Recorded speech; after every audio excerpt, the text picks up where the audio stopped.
ಅತ್ತೆಮ್ಮ coffee.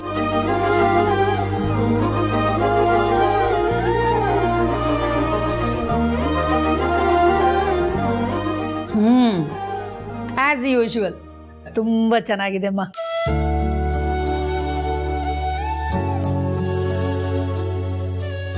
ಅತ್ತೆಮ್ಮ ನಿಮ್ಮ ಹತ್ರ ಒಂದು ವಿಷಯ ಮಾತಾಡಬೇಕಾಗಿತ್ತು. ಏನಮ್ಮ ಪಾರ್ವತಿ? ಅದು ರತ್ನವೇಣಿಯವರು ಮೊನ್ನೆ ನಮ್ಮ ಪುಟಾಣಿನ ಹೊರಗಡೆ ಕರ್ಕೊಂಡು ಹೋಗಿ ತೊಂದರೆ ಕೊಟ್ರಲ್ಲ, ಈ ವಿಷಯ ಎಲ್ಲ ಯಾವುದು ಜನನಿಗೆ ಗೊತ್ತಾಗೋದು ಬೇಡ. ಯಾಕಮ್ಮ? ಮೊದಲೇ ಜನನಿಗೆ ನಮ್ಮ ಪುಟಾಣಿ ಮೇಲೆ ಎಲ್ಲೆಲ್ಲದ ಪ್ರೀತಿ.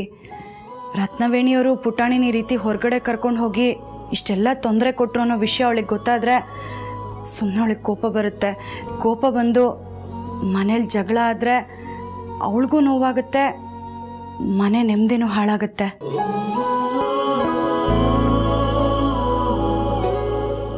ಈಗ ನೀನು ಏನು ಹೇಳಿದ್ಯೋ ಅದನ್ನೇ ನಾನು ರಘು ಈಗಾಗಲೇ ಮಾತಾಡ್ಕೊಂಡಿದ್ದೀವಿ. ರತ್ನವೇಣಿ ಪುಟಾಣಿ ಜೊತೆ ನಡ್ಕೊಂಡ ರೀತಿನ ಜನನಿಗೆ ಈಗಲೇ ಖಂಡಿತ ಹೇಳೋದು ಬೇಡ ಅನ್ನೋದಕ್ಕೆ ನಮ್ಮ ಒಪ್ಪಿಗೆ ಸಂಪೂರ್ಣವಾಗಿದೆ.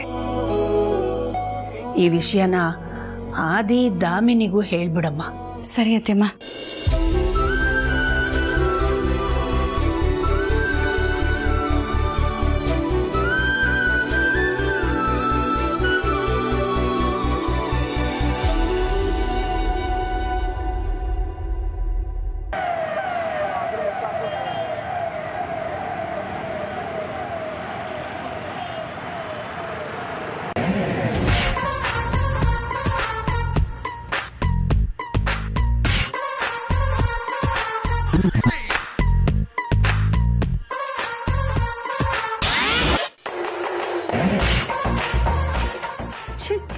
ಹಾಳಾದ ಕೆಲಸನ ಆ ದಾಮಿನಿ ನನ್ನಿಂದ ಮಾಡಿಸ್ತಾ ಇದ್ದಾಳಲ್ಲ, ಎಲ್ಲ ನನ್ನ ಕರ್ಮ. ಏನು ಮಾಡಲಿ, ತಗ್ಲಾಕೊಂಡಿದ್ದೀನಿ, ಅದಕ್ಕೆ ಅನುಭವಿಸ್ಲೇಬೇಕು. ಇಲ್ಲಾಂದ್ರೆ ಜನನಿಗೆ ಸತ್ಯ ಹೇಳ್ಬಿಡ್ತೀನಿ ಅಂತ ಹೆದರಿಸ್ತಾಳೆ.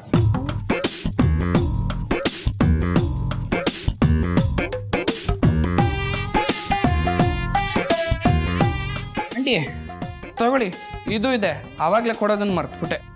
ಅಲ್ಲಪ್ಪ ಗಣಿ, ಇಲ್ಲೇ ಎಷ್ಟೊಂದು ಬಟ್ಟೆಗಳಿವೆ, ಆದ್ರೂ ತಂದು ಕೊಡ್ತಾ ಇದೆಯಲ್ಲ.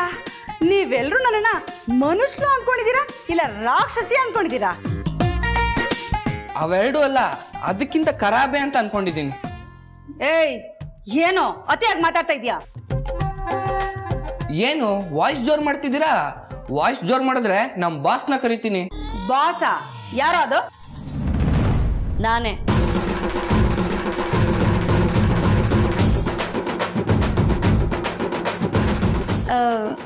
ಏನ್ ಗಣಿ ಬಾಸ್ ಗೀಸು ಅಂತ ಹೇಳ್ತಿದೆ, ಏನಾದ್ರೂ ಪ್ರಾಬ್ಲಮ್ಮಾ? ಮೇಡಮ್ ಅದು ಏನಿಲ್ಲ ದಾಮಿನಿ, ಗಣಿನು ಬಟ್ಟೆ ತಂದಿಟ್ಟು ಅದನ್ನು ಇಸ್ತ್ರಿ ಮಾಡಿ ಅಂತ ಹೇಳ್ತಿದ್ದ. ಅದಕ್ಕೆ ನಾನು ಈಗ ಮಾಡೋಕ್ಕಾಗಲ್ಲ, ನನಗೆ ತುಂಬ ಸುಸ್ತಾಗ್ತಿದೆ ಅಂತ ಹೇಳ್ತಿದ್ದೆ. ಅಷ್ಟ್ರಲ್ಲಿ ಗಣಿ ಬರೀ ನಂದು ಬಟ್ಟೆ ಮಾತ್ರ ಅಲ್ಲ, ನಮ್ಮ ಬಾಸ್ದು ಬಟ್ಟೆಗಳಿವೆ ಅಂತ ಹೇಳ್ತಿದ್ದ. ಅದಕ್ಕೆ ನಾನು ಬಾಸ ಯಾರಪ್ಪ ಅದು ನಿನ್ ಬಾಸು ಅಂತ ಕೇಳ್ತಿದ್ದೆ. ತಿರುಗಿ ನೋಡ್ತೀನಿ, ನೀನ್ ಬಂದು ನಿಂತಿದ್ದೆ. ಈಗ ಗೊತ್ತಾಯ್ತಾ ಬಾಸ್ ಯಾರು ಅಂತ? ಹಾ, ಗೊತ್ತಾಯ್ತು ಗೊತ್ತಾಯ್ತು. ಅದ್ ಸರಿ, ಬಟ್ಟೆಗಳನ್ನೆಲ್ಲ ನಾವು ಕೊಟ್ಟು ಎಷ್ಟೊತ್ತಾಯ್ತು, ಇನ್ನೂ ಐರನ್ ಮಾಡೇ ಇಲ್ಲ ನೋಡಿ. ಮ್ಯಾಕ್ಸಿಮಮ್ ಇನ್ 20 ನಿಮಿಷ ಟೈಮ್ ಕೊಡ್ತೀನಿ, ಅಷ್ಟರಲ್ಲಿ ಮಾಡಿ ಮುಗಿಸಿರ್ಬೇಕು. 20 ನಿಮಿಷದಲ್ಲ? ಯಾಕಾಗಲ್ವಾ? 15 ನಿಮಿಷದಲ್ಲಿ ಮಾಡಿ ಮುಗಿಸ್ತೀನಿ. ಆಯ್ತು, ಮಾಡಿ ಮುಗಿಸಿ. ಗಣಿ ಫಾಲೋ ಮೀ. ಬೇಗ. 20 ನಿಮಿಷ 20 ನಿಮಿಷ ಮಾಡ್ತೀನಿ ನೋಡು.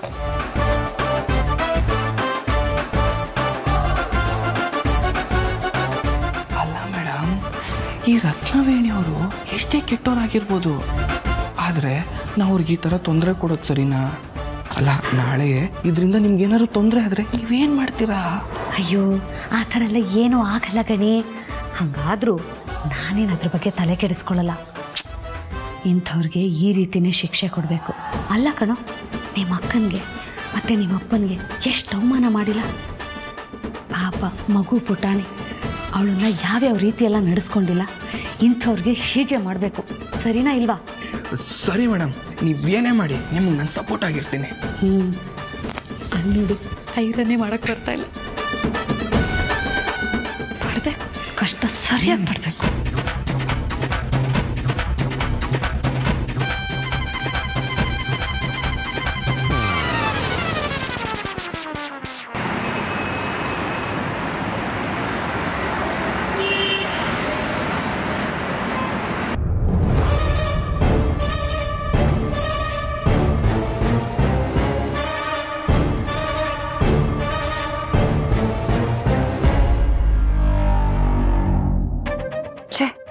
ಈ ಹಾಳಾದ ಪಾರ್ವತಿ ಮಗು ನನ್ನ ಮಗಳ ಮೇಲೆ ಯಾಕಾದ್ರೂ ಮಲಗಿದೆ. ನೋಡಕ್ಕೆ ಎಷ್ಟು ಹಿಂಸೆ ಆಗ್ತಿದೆ. ಏನ್ ಮಾಡ್ಲಿ?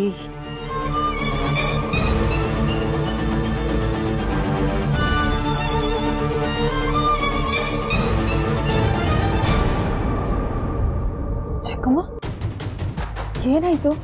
ಯಾಕೆ ಪುಟಾಣಿ ದೂರ ಹಿಡಿತಿದ್ದೀರಾ? ಅಲ್ಲ ಕಂದ, ಮೊದಲೇ ನೀನು ಅಷ್ಟು ದೂರದಿಂದ ಬಂದಿದ್ಯಾ.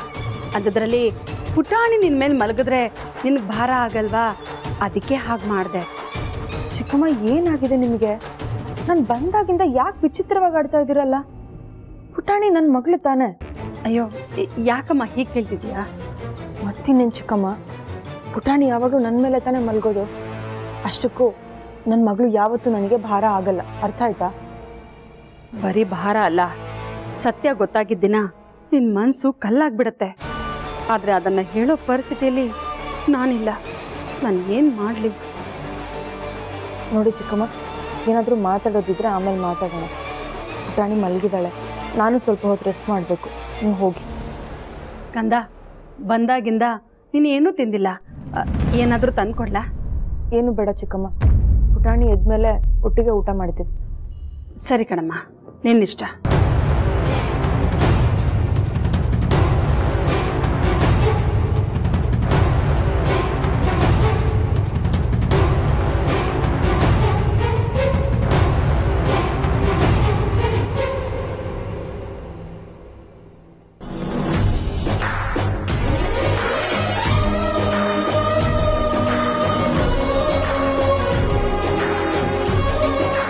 ಜನನಿ ಇನ್ನೂ ಬಂದಿಲ್ವಾ?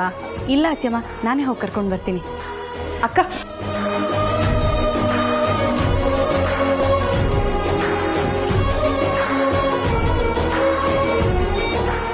ಅತ್ತೆ, ಮಾವ, ಥ್ಯಾಂಕ್ ಯು. ನಿಮ್ಮಿಬ್ರು ಆ್ಯನಿವರ್ಸರಿಗೆ ನನ್ನ ಕಡೆಯಿಂದ ಒಂದು ಚಿಕ್ಕ ಗಿಫ್ಟ್. ನಿಮ್ಮ ಆ್ಯನಿವರ್ಸರಿ ದಿನನೇ ಫೋನ್ ಮಾಡಿ ವಿಶ್ ಮಾಡೋಣ ಅಂದ್ಕೊಂಡೆ. ಆದರೆ ಮಾವ ಏನು ಮಾಡಿದ್ರು ಗೊತ್ತಾ? ಹಿಂದಿನ ದಿನ ರಾತ್ರಿನೇ ನನಗೆ ಫೋನ್ ಮಾಡಿ, ಜನನಿ ನಿಮ್ಮ ಅತ್ತೆಗೆ ನಾವೆಲ್ಲರೂ ಸೇರಿ ಸರ್ಪ್ರೈಸ್ ಕೊಡಬೇಕು ಅಂದ್ಕೊಂಡಿದ್ದೀವಿ, ಅದಕ್ಕೆ ಯಾವುದೇ ಕಾರಣಕ್ಕೂ ನಿಮ್ಮ ಅತ್ತೆಗೆ ನೀವು ವಿಶ್ ಮಾಡಬಾರ್ದು ಅಂತ ರಿಕ್ವೆಸ್ಟ್ ಮಾಡಿಕೊಂಡ್ರು. ಅದಕ್ಕೆ ಮಾಡಲಿಲ್ಲ. ಸಾರಿ ಅತ್ತೆ.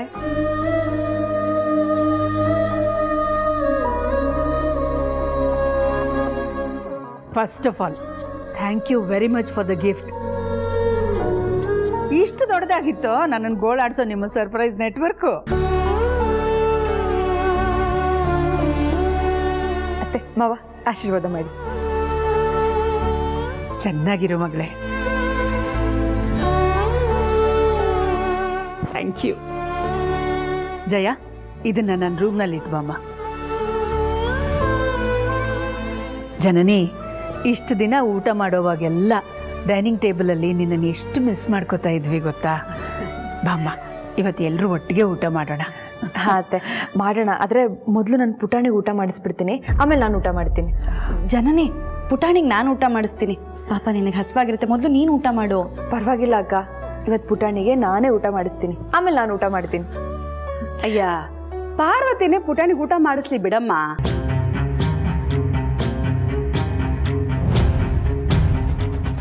ಅವಳು ಊಟ ಮಾಡಿಸಿದ್ರೆ ಪುಟಾಣಿನೂ ಹೊಟ್ಟೆ ತುಂಬ ತಿಂತಾಳೆ.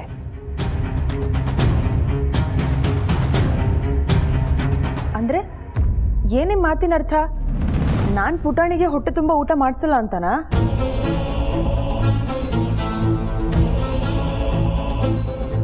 ಅಯ್ಯೋ, ನಾನು ಹೇಳಿದ ಅರ್ಥ ಹಾಗಲ್ಲಮ್ಮ. ನೀನು ಆರಾಮಾಗಿ ಕೂತ್ಕೊಂಡು ಊಟ ಮಾಡಲಿ ಅಂತ.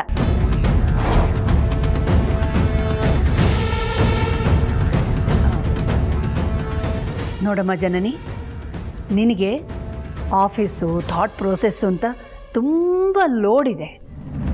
ಅದಕ್ಕೆ ನೀನು ಕೆಲವು ಸಲ ಬೇಗ ತಿನ್ನು ಅಂತ ಪುಟಾಣಿಗೆ ಹೇಳ್ತೀಯ ಅಲ್ವಾ?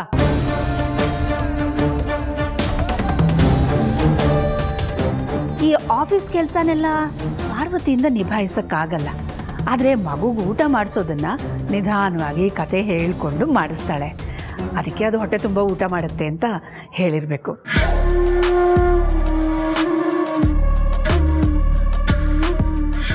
ಇವತ್ತು ಪಾರ್ವತಿ ಊಟ ಮಾಡಿಸ್ಲಿ, ನಾಳೆ ನೀನು ಮಾಡಿಸೋವಿ ಅಂತೆ, ಅದರಲ್ಲೇನು? ಸರಿ ಅತ್ತೆ. ಹಾಗಾದ್ರೆ ಬನ್ನಿ ಮತ್ತೆ ಎಲ್ಲರೂ ಊಟಕ್ಕೆ ಹೋಗೋಣ. ಬಾ ಕಂದ. ಬನ್ನಿ ಅಲ್ಲ.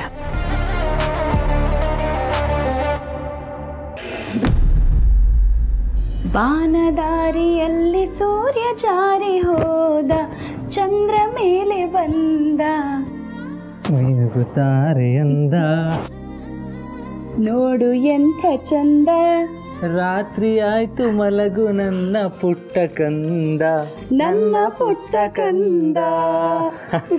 ಏನಿವತ್ತು ಮೇಡಮ್ ಅವ್ರು ಇಷ್ಟೊಂದು ಖುಷಿಯಾಗಿದ್ದಾರೆ, ತಂಗಿ ಮನೆಗೆ ವಾಪಸ್ ಬಂದ್ಲು ಅಂತನಾ? ಹೌದು, ಅದು ಒಂದು ಕಾರಣ. ಆದರೆ ಇನ್ನೊಂದು ಕಾರಣ ನನ್ನ ಮಗಳು.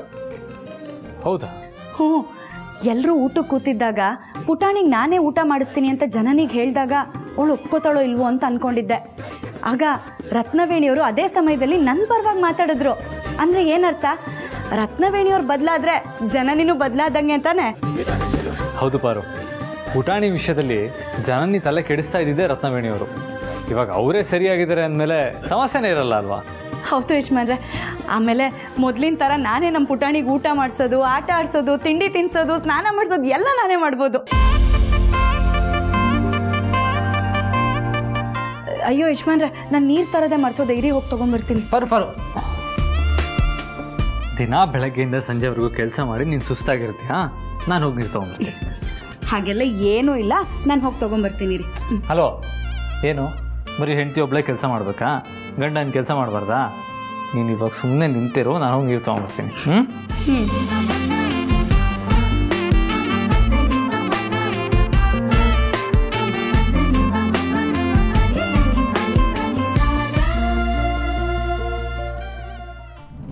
ಜಯ, ನಾಳೆ ಏನೇ ಮೀಟಿಂಗ್ ಇದ್ರು ಎಲ್ಲದನ್ನು ಪೋಸ್ಟ್ಪೋನ್ ಮಾಡಿಸಿ, ಸರಿನಾ? ಯಾಕೆ ಮ್ಯಾಮ್?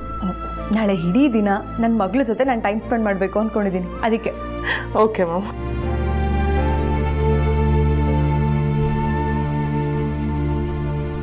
ಹೌದು, ಇಷ್ಟೊತ್ತಿಗಾಗಲೇ ಪುಟ್ಟಾಣಿನ ಚಿಕ್ಕಮ್ಮ ನನ್ನ ಹತ್ರ ಕರ್ಕೊಂಡು ಬಂದಿರಬೇಕಿತ್ತಲ್ಲ, ಯಾಕೆ ಇಷ್ಟೊತ್ತಾದರೂ ಕರ್ಕೊಂಡು ಬಂದಿಲ್ಲ? ಎಲ್ಲಿರ್ಬೋದು ಇವರು?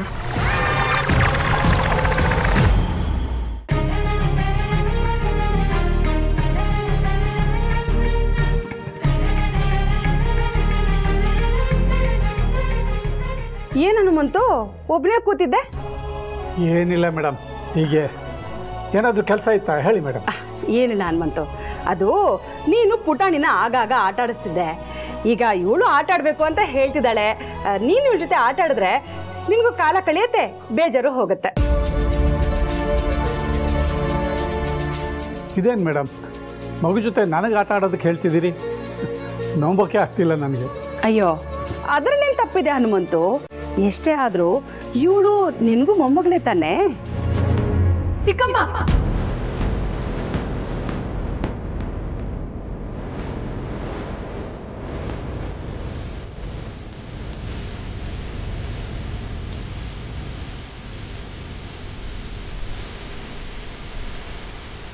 ಚಿಕ್ಕಮ್ಮ, ಪುಟ್ಟಾಣಿನ ಯಾಕೆ ಇಷ್ಟೊತ್ತಾದರೂ ಇಲ್ಲೇ ಬಿಟ್ಟಿದ್ದೀರಾ?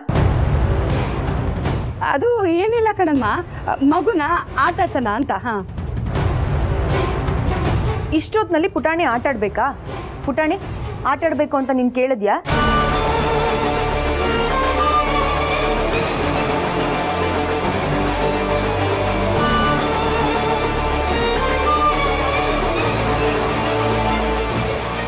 ಪುಟಾಣಿ, ನೀನು ಇಲ್ಲೇ ಇರೋ. ಚಿಕ್ಕಮ್ಮ, ನೀವು ಬನ್ನಿ ನನ್ನ ಜೊತೆ.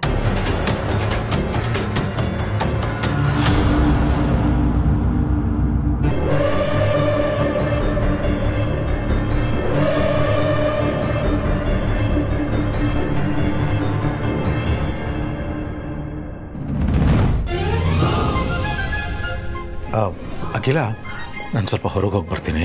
ರಘು, ಏನಿದು ರಾತ್ರಿ ಇಷ್ಟೊತ್ತಲ್ಲಿ ಹೊರಗಡೆ ಹೋಗ್ತಿದ್ದೀರಾ?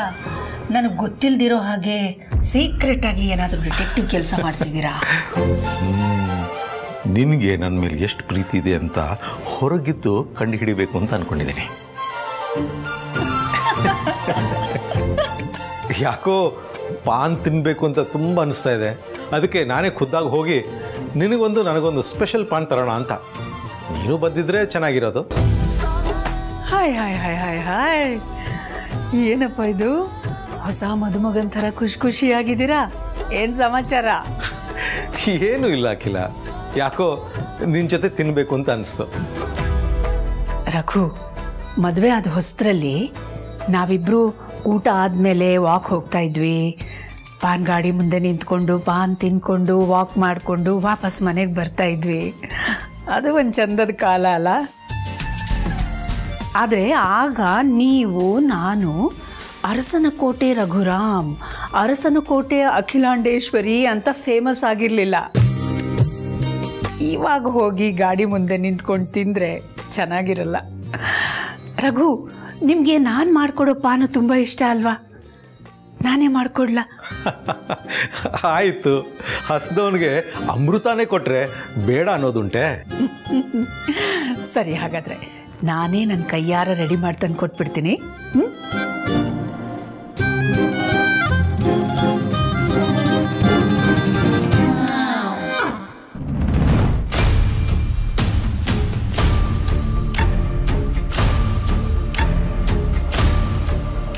ಏನಮ್ಮ ಜನನಿ? ಚಿಕ್ಕಮ್ಮ, ಇವತ್ತು ನನಗೆ ನಿಜ ಗೊತ್ತಾಗಬೇಕು. ನಿಜಾನ? ಏನಮ್ಮ ಅದು?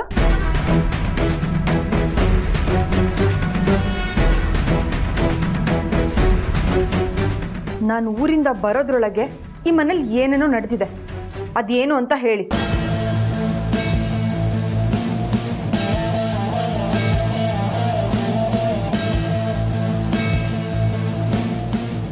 ಚಿಕ್ಕಮ್ಮ, ನಿಮ್ಮನ್ನೇ ಕೇಳ್ತಾ ಇರೋದು, ಏನ್ ನಡೀತು ಅಂತ ಹೇಳಿ.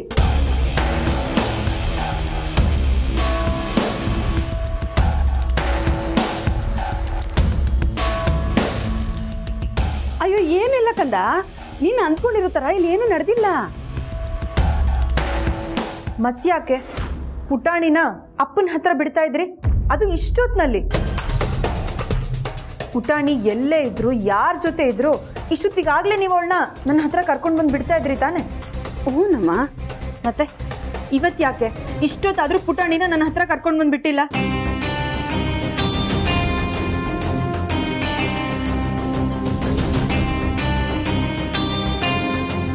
ನೋಡಿ ಚಿಕ್ಕಮ್ಮ, ಪಾರ್ವತಿ ಅಕ್ಕನ ತಂದೆ ನನಗೂ ತಂದೆ ಇದ್ದ ಹಾಗೆ.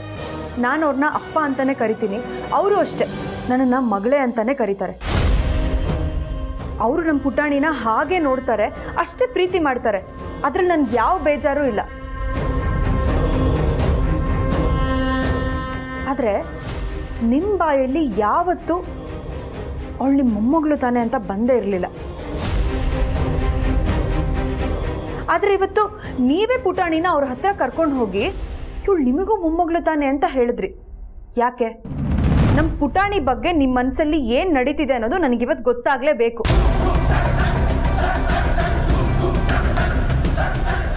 ಅಷ್ಟೇ ಅಲ್ಲ, ಆಗಲೇ ನಾನು ಪುಟಾಣಿಗೆ ಊಟ ಮಾಡಿಸ್ತೀನಿ ಅಂತ ಹೇಳಿದಾಗ ಪಾರ್ವತಿ ಅಕ್ಕನೇ ಪುಟಾಣಿಗೆ ಊಟ ಮಾಡಿಸ್ಲಿ ಅನ್ನೋ ಥರ ಹೇಳಿದ್ರಲ್ಲ, ಯಾಕೆ?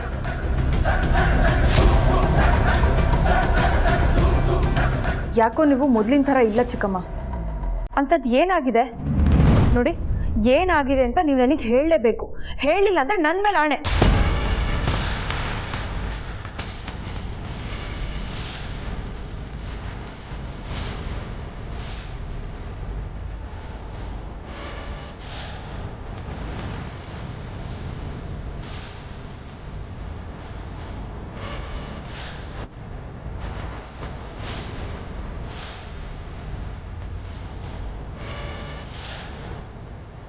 ಜನನಿ ರತ್ನವೇಣಿಯವ್ರಿಗೆ ಏನು ಹೇಳ್ತಾಳೋ, ಏನು ಬೈತಾಳೋ? ಈ ರತ್ನವೇಣಿ ಬೇರೆ ನಿಮ್ಮ ಮೊಮ್ಮಗುಂಟಂದ್ರು, ಮಗು ಜೊತೆ ಆಟ ಆಡ್ಕೊಳ್ಳಿ ಅಂತ ಬೇರೆ ಅನ್ಲಲ್ಲ. ಜನನಿ ಬಹುಶಃ ರತ್ನವೇಣಿ ಹೇಳಿದ್ದು ಇಷ್ಟ ಆಗಲಿಲ್ಲ ಅಂತ ಕಾಣುತ್ತೆ. ಅಂಬಾರಿ ತಾತ, ಮಮ್ಮಿ ಯಾಕೆ ನನ್ನ ಇಲ್ಲೇ ಬಿಟ್ಟೋಡ್ರು? ಏನೋ ಗೊತ್ತಿಲ್ಲ ಕಂದ, ಏನೋ ಕೆಲಸ ಇರಬೇಕು. ಬರ್ತಾಳೆ ಇರು. ಮಮ್ಮಿ ಬರೋವರೆಗೂ ನೀನು ನನ್ನ ಜೊತೆ ಆಟ ಆಡ್ತೀಯಾ? ಇಲ್ಲ ಮಗಳೇ, ಈಗ ಬೇಡ, ಇನ್ನೊಂದು ದಿವಸ ಆಟ ಆಡೋಣ. ಏನ್ ತಾತ ನೀವು ಮೊದಲೆಲ್ಲ ನನ್ನ ಕಡ್ಡು ಅಂಬಾರಿ ಮಾಡಿಸ್ತಿದ್ರಿ, ಈಗ ನೋಡಿದ್ರೆ ನಾನು ಆಟ ಆಡೋಕೆ ಕಡ್ಡು ನೀವು ಬರ್ತಿಲ್ಲ. ನಿಮಗೆ ನನ್ನ ಮೇಲೆ ಪ್ರೀತಿ ಕಮ್ಮಿ ಆಗಿದೆ ಅಲ್ವಾ? ಅಯ್ಯೋ, ಹಾಗೆಲ್ಲ ಏನಿಲ್ಲ ಕಂದಮ್ಮ. ಬನ್ನಿ ಮತ್ತೆ ನನ್ನ ಜೊತೆಗೆ ಆಟ ಆಡಿ. ನೀವು ಆಟ ಆಡಕ್ ಬಂದಿಲ್ಲ ಅಂದ್ರೆ ನನಗೆ ತುಂಬಾ ಬೇಜಾರಾಗುತ್ತೆ. ಅಯ್ಯೋ ಅಯ್ಯೋ, ಬೇಜಾರಾಗ್ಬೇಡ ನನ್ನ ಕೊಂದ. ಆಟ ಆಡೋಣ. ಈಗ ನಾನೇನು ಸಹಾಯ ಮಾಡ್ಬೇಕು ಹೇಳು? ಅಯ್ಯಪ್ಪ,